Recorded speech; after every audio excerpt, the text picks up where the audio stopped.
Good day, grade 10s. Welcome back to another lesson. In this lesson, we're going to be focusing on the theory of plate tectonics. Your lesson objective for this lesson, you should be able to explain the theory of plate tectonics. So what is the plate tectonics then? If we think back to our first lesson, we know that the Earth is broken up into different crusts, namely our continental crust and our oceanic crust. That crust is broken up into different plates and it is essentially floating on top of the mantle, which we know is this hot magma layer where we find this melted rock. So then, the Earth is divided into a series of plates which fit together like a jigsaw puzzle and float on top of plastic rock on the upper mantle. So that plastic rock is just referring to the texture. Remember, I described it as having a bubblegum texture. They move at various rates or speeds up to 30 centimeters per year because of convection currents. This is going to become important. We'll speak a bit later on about it.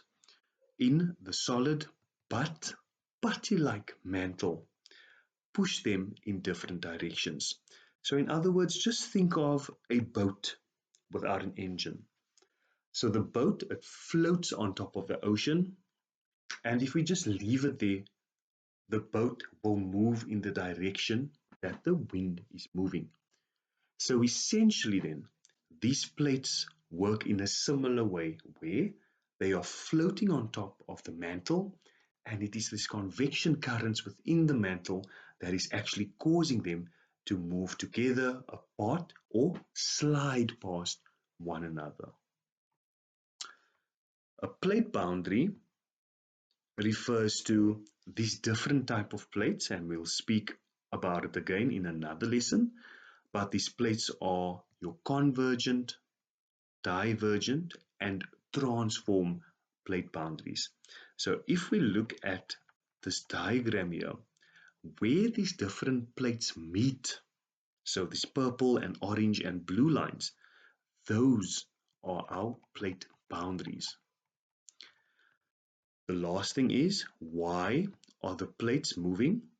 Because of the convection currents within the mantle. So a convection current works as follows. When a gas or a liquid is heated, it becomes less dense and it starts to rise.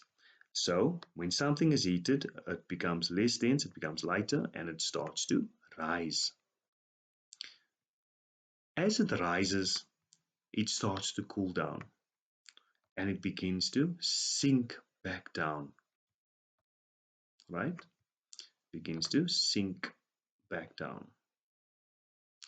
As it sinks back down, it then gets reheated where it becomes less dense and it starts to rise again.